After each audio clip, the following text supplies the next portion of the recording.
Konferensi Asia Afrika tahun 1955 di Bandung melambungkan nama Presiden Soekarno dan Indonesia di kancah politik dunia. Pilihan tegas Presiden Soekarno untuk tidak memihak salah satu blok membuat popularitasnya sebagai pejuang anti-imperialisme dan anti-kolonialisme kian meroket. Pasca Konferensi Asia Afrika, Presiden Soekarno mendapat undangan dari negara-negara di seluruh dunia. Tak jarang, beberapa pemimpin dunia justru datang ke Indonesia untuk mengeratkan kerjasama antar negara. Ketika itu, dunia sedang dilanda perang dingin antara Amerika Serikat dan Uni Soviet beserta sekutu-sekutunya. Perang dingin menggiring dunia pada gesekan dua ideologi yang saling berebut pengaruh. Amerika Serikat dengan ideologi liberal kapitalisme berhadapan dengan Uni Soviet yang menganut sosialis komunisme. Jika Amerika Serikat getol memberikan bantuan modal bagi negara berkembang, maka Uni Soviet memilih untuk melebarkan sekaligus menguatkan faham komunis di negara-negara yang baru merdeka, termasuk Indonesia.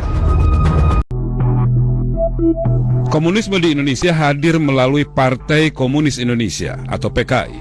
Pada era 1950-an, PKI menjadi partai pendukung Presiden Soekarno yang setia. Pemilu tahun 1955 menjadi bukti bahwa PKI adalah kekuatan politik yang nyata di Indonesia.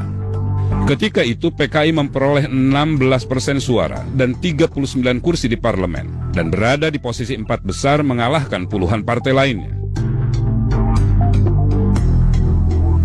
Kekuatan PKI yang bertambah besar setiap tahun di Indonesia jelas membuat Amerika Serikat dan sekutunya ketar-ketir.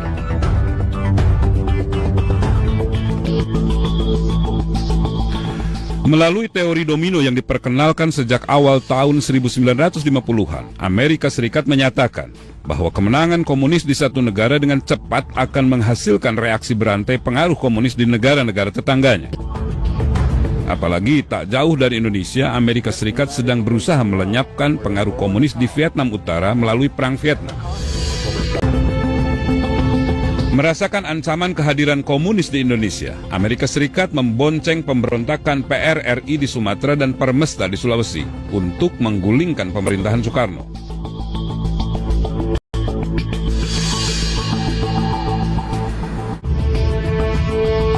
Senjata-senjata modern diselundupkan oleh Amerika Serikat melalui Filipina dan Singapura untuk mendukung pemberontakan PRRI dan Permesta. Namun jatuhnya pilot Amerika yang juga anggota CIA, Alan Pope, mengubah 180 derajat dukungan Amerika Serikat kepada PRRI dan Permesta. Amerika Serikat harus menanggung malu karena tertangkapnya Alan Pope menjadi bukti bahwa mereka mendukung pemberontakan di Indonesia. Mengetahui dukungan Amerika Serikat terhadap gembong pemberontak membuat Presiden Soekarno berang.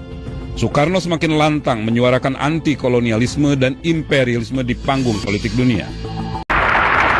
Saat Indonesia makin diperhitungkan di panggung politik dunia, kondisi dalam negeri Indonesia justru terpuruk secara ekonomi dengan suhu politik yang kian memanas. Tingkat inflasi di Indonesia begitu tinggi, begitupun utang pemerintah yang kian menumpuk akibat proyek mercusuar Presiden Soekarno.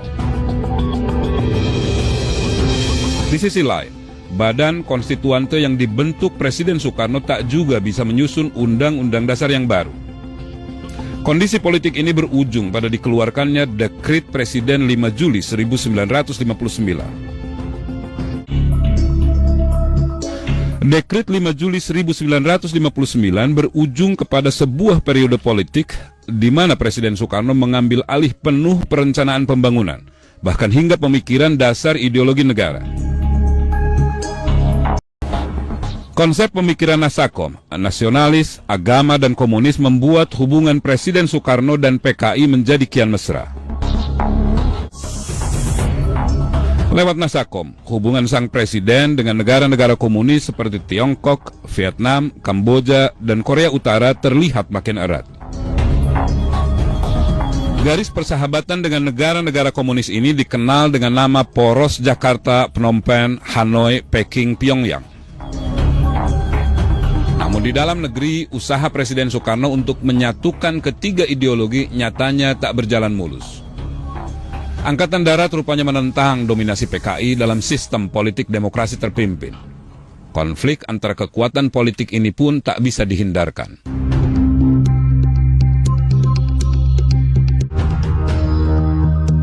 Salah satu konflik terbuka yang terekam adalah ketika PKI meminta buruh tani dipersenjatai. Tahun 1960 hingga awal 1965, hubungan antara Presiden Soekarno, PKI, dan Angkatan Darat bak segitiga kepentingan yang saling menarik. PKI menjadi kekuatan politik Presiden Soekarno dan Angkatan Darat menjadi kekuatan untuk menjalankan demokrasi terpimpin. Di tengah suhu politik yang memanas, sebuah dokumen bernama Gilchrist menyeruak ke permukaan.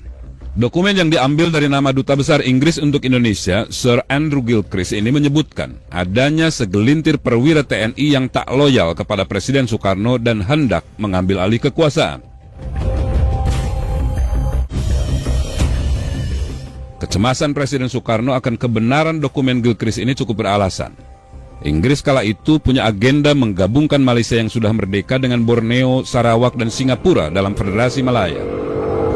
Presiden Soekarno menentang keras pembentukan Federasi Malaya karena dianggap bentuk kolonialisme baru di kawasan Asia Tenggara. Presiden Soekarno mengeluarkan kebijakan konfrontasi yang diikuti dengan pemutusan hubungan dengan Malaysia. Pertempuran secara sporadis terjadi di perbatasan Indonesia-Malaysia sepanjang 700 mil di Kalimantan. Posisi Inggris yang berseberangan dengan Indonesia membuat Presiden Soekarno was-was jika isu Dewan Jenderal dalam dokumen Gilchrist benar adanya.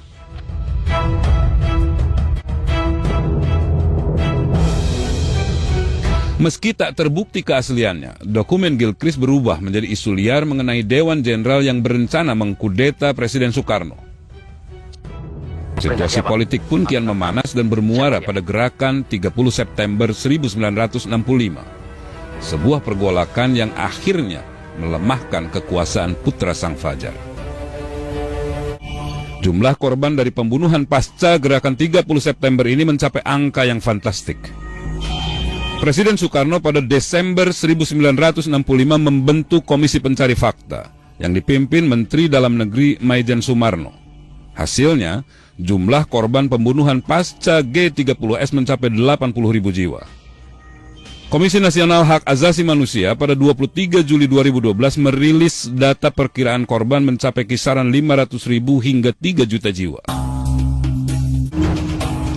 Meski huru-hara anti PKI terus terjadi, Presiden Soekarno tetap mempertahankan keberadaan PKI. Bahkan beberapa simpatisan PKI masih ada yang diangkat menjadi menteri di Kabinet Dwi Korah Jilid II bentukan Presiden Soekarno.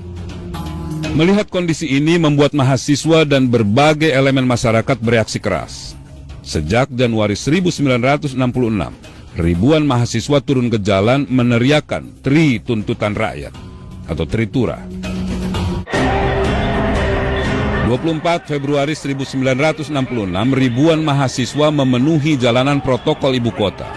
Tujuannya satu, menggagalkan pelantikan Kabinet Dwi Korah Jilid II. Lewat tengah hari, sewaktu kerumunan mahasiswa semakin banyak dan Istana Negara tinggal beberapa ratus meter saja dari jangkauan demonstran, tiba-tiba terdengar suara peluru yang ditembakkan dari pasukan Cakrabirawa. Kepanikan pun pecah. Beberapa demonstran mengalami luka-luka yang cukup serius. Bahkan seorang mahasiswa tingkat 4 Fakultas Kedokteran Indonesia, Arif Rahman Hakim, dinyatakan meninggal dunia. Meninggalnya Arif Rahman Hakim tak menghentikan demonstrasi. Arif Rahman Hakim justru menjadi martir dan menyulut kemarahan mahasiswa. Meski Kesatuan Aksi Mahasiswa Indonesia dibubarkan pada 25 Februari 1966, namun demonstrasi tetap terus berlanjut bahkan semakin kuat. Hal ini tak lepas dari dukungan Angkatan Darat yang sedari awal telah berseteru dengan PKI. 11 Maret 1966, ketika Presiden Soekarno memimpin sidang kabinet di Istana Merdeka, tak disangka-sangka, ribuan mahasiswa mengepung istana bersama sekelompok pasukan tentara tak dikenal.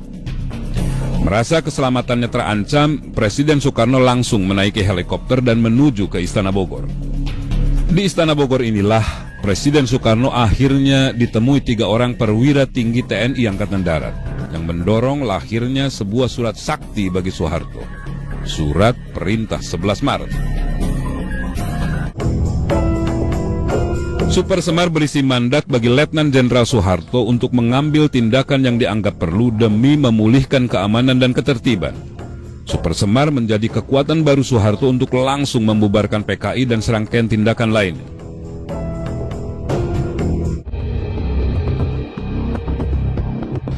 Langkah-langkah Soeharto ini tak pelak membuat Presiden Soekarno naik pitam. Karena Soekarno sebenarnya menghendaki pelaksanaan Super Semar hanya bersifat teknis dan bukan politis. Apalagi secara de facto maupun de jure, Soekarno masih kepala negara, kepala pemerintahan, bahkan panglima tertinggi angkatan bersenjata sekaligus pemimpin besar revolusi.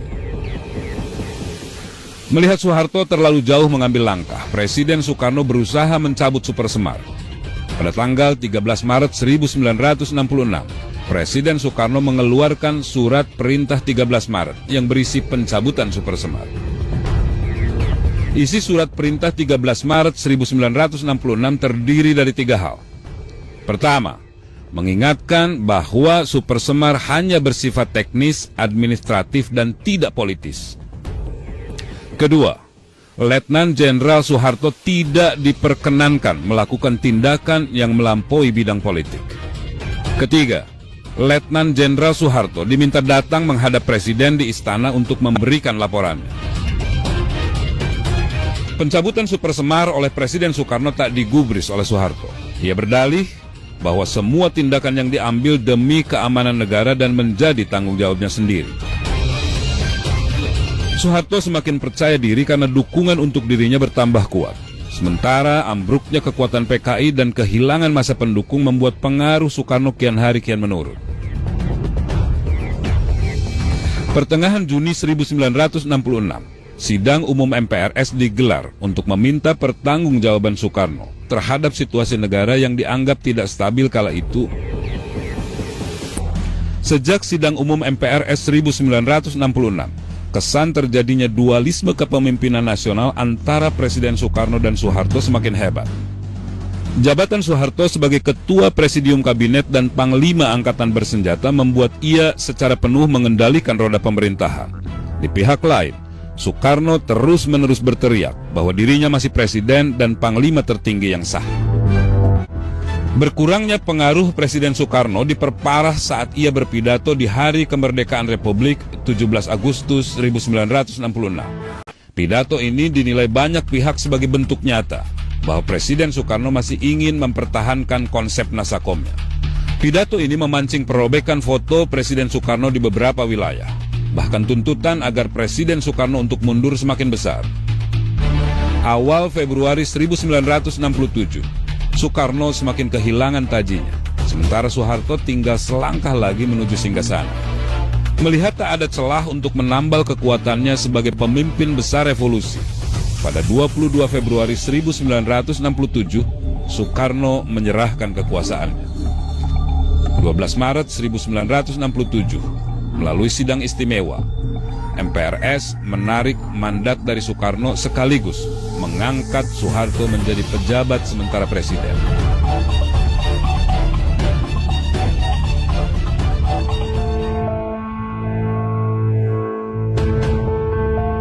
Pada Mei 1967, Soekarno tidak boleh lagi memakai gelar presiden atau kepala negara. Bahkan Soeharto mengimbau kepada Soekarno untuk tidak lagi menempati istana negara sebelum tanggal 17 Agustus 1967. Agustus 1967 menjadi jejak akhir Soekarno menjadi pemimpin negeri. Sosoknya yang dicinta dan dipuja puluhan tahun akhirnya harus berakhir penuh caci dan benci. Hari-hari sesudahnya sang penyambung lidah rakyat hidup seorang diri, dikucilkan dan dijauhkan dari keluarga serta rakyat yang dicintainya.